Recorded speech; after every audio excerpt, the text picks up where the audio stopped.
Welcome to Burlap Teachers. Enjoy the video. In this video, I will explain how to change a Toyota Corolla water pump.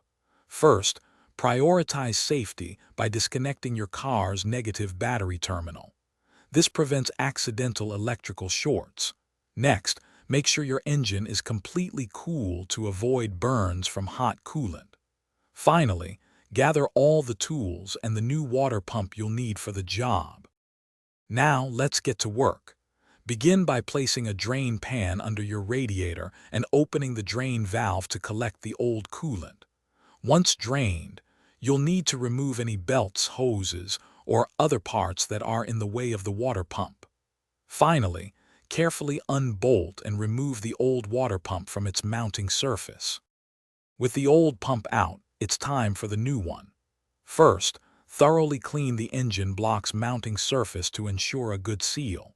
Then, install your new water pump, making sure to use a fresh gasket or sealant as recommended. Once the new pump is securely in place, close the radiator drain valve and refill your cooling system with the appropriate coolant. After refilling, it's crucial to bleed any air from the cooling system to prevent overheating.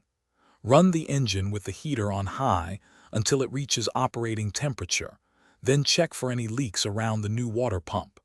Remember to check the description for a link to the Owala water bottle and other great deals. Finally, reconnect your battery and take your Corolla for a test drive, keeping an eye on the temperature gauge. Thanks for watching. Consider subscribing if this video helped you.